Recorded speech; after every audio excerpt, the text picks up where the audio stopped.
Let's see. Let's go here.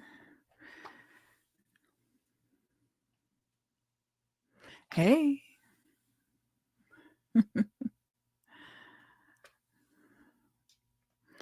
So, ladies and gentlemen, it is my honor and pleasure to tap in with y'all today. Some of you know, and some of you don't know, that July is Independent Artists Month. And we kicked this off last week with a great surge of all of us independent artists kind of gathering together to share and just show support for other independent artists. And so those that follow me on Instagram, you can find me at I am Teri Tobin. I am TeriTobin. And you'll see the other artists that I've been sharing periodically on my Instagram. But also there is a playlist here, and I'll put it in the chat in a bit that you can follow and find the playlist of all the artists that we have been partnering with to share and expand their territory and to seek additional support for the movement.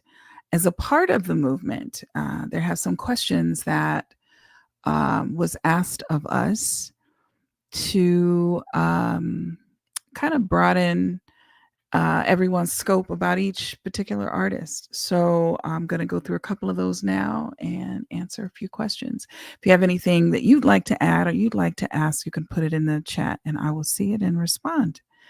All right. So the first question was, what was the first lyric, or what was the lyric that you wrote that scared you to release, but somehow you shared it anyway?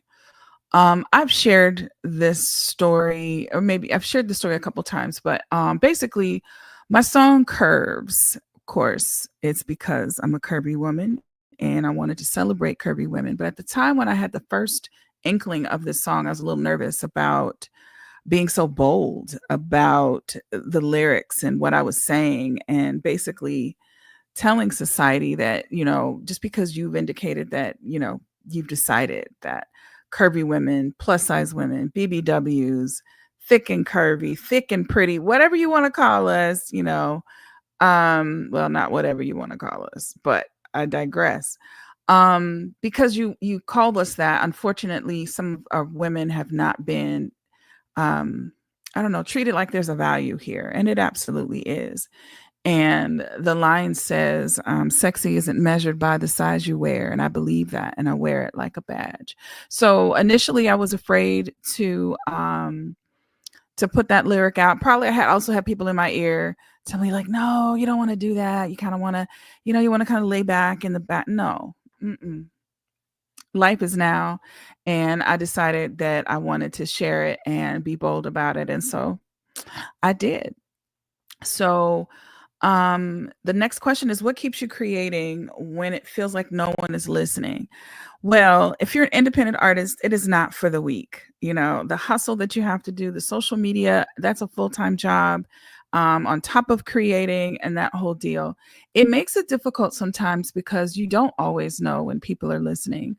One of the things that keeps me going, though, because for me, it's like ebbs and flows. And what keeps me going is there are times when I'll come here to YouTube or go to my social media and somebody's made a comment like, oh, I heard your song by accident, or I ran into your song because I was listening to something else and, I really dug it, or I really could relate to it, or, me and my lady are sitting there listening to this now, or whatever. And then I had people reach out to me to have me sing certain songs at their weddings and stuff like that. So it's still shocking to me, though, that something that came from my heart touches people.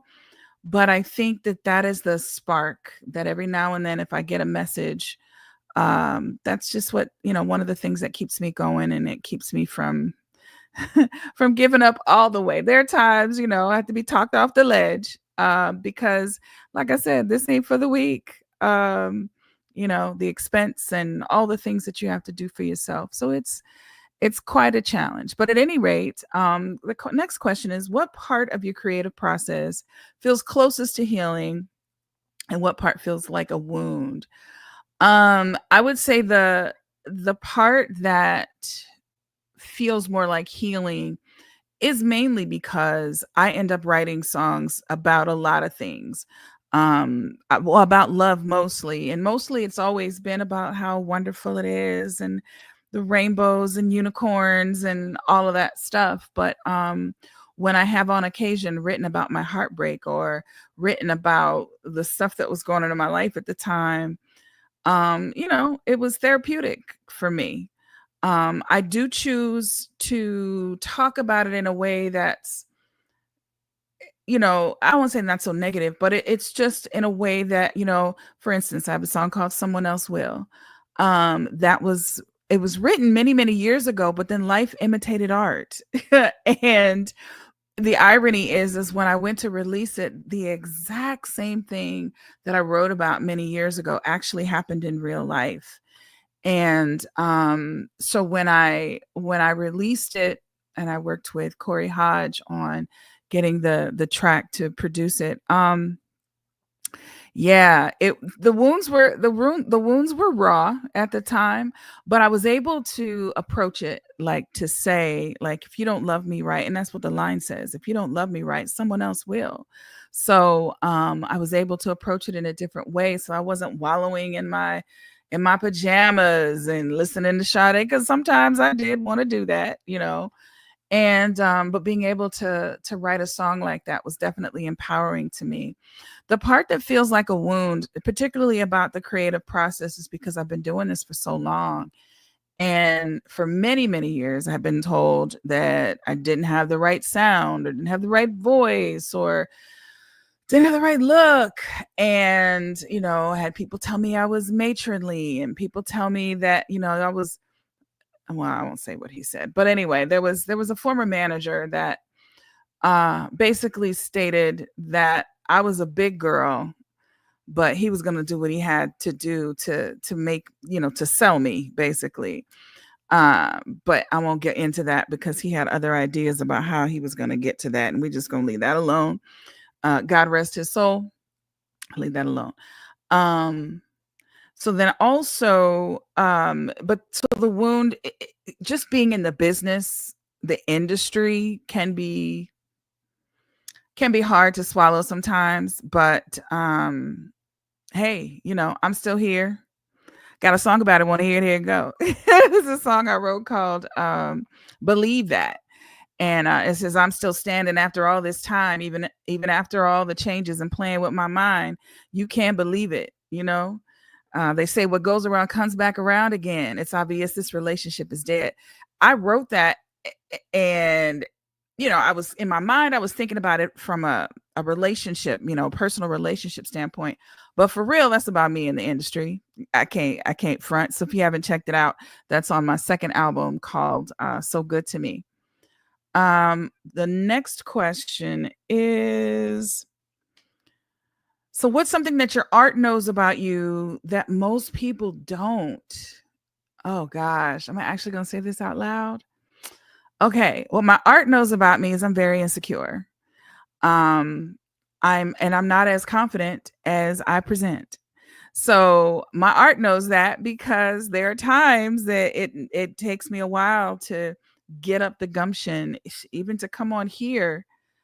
Um, it is yeah. So that's that's that. There might have to be a separate page or a separate live or video for that topic. But at any rate, that's number 4. Number 5, when did you first realize music wasn't something you loved, but something you needed? Um, I mean, going to talk about how much I've loved it. I've been my entire life. That's all I've ever done. Initially, I didn't know that this was going to be my career, but every single TV commercial, every single song on the radio when I was a kid, that's just what I did. Um, so obviously I knew I loved it. But when I realized I absolutely needed it was probably after I came out of a situation. after I came out of a situation, I was in an abusive relationship. And during that period of time, I did no music whatsoever. And at the time, I didn't realize that I wasn't living at the time because I was on autopilot, taking care of my household and doing what I needed to do. Um, but once I was able to reconnect with music, I then realized what it was like to finally live again, if that makes sense. Because to me, music is like my outlet. It's my job, but it's also my outlet. Another time when I realized it was during COVID, I wasn't able to to sing. I couldn't breathe. It was, it was a dark time in our country as a whole. But the thought of not being able to sing again, kind of sent me into a bit of a depression because I just didn't think that I was ever going to be able to do it again.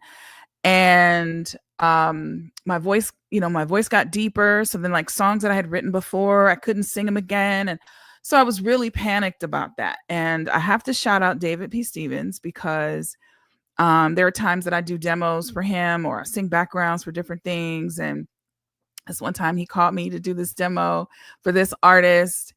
And he was like, "No, you got the perfect voice to do it." And I'm like, "But do I?" Because I just didn't feel like I could do it. And because he kept pressing me to do that demo for him, that actually got me out of my rut. Because after I heard, like, okay, so maybe my voice is deeper, but there's still some nice parts to it. So I always give him credit for that, because had he not pressed me for that, I probably would still be, thinking that I couldn't sing anymore. So I just wanted to go through a few of the questions. I'll come back on again probably tomorrow, same time or same time ish. And yeah, so I will answer some other questions. And then if there's any other questions that you have, go to the comments in this thread if you have questions that you'd like to ask me. But hashtag ask TT, and I will respond to your questions on live. All right. So I hope you guys have a great rest of your day. And again, if you know of an independent artist, please support them. Go out and, not stream, but go to their YouTube channel. Make sure that you're following them. Make sure that you're buying material from them directly. Go to their websites. If they have on Bandcamp, wherever they are, make sure you support an independent artist today. All right. Love you big.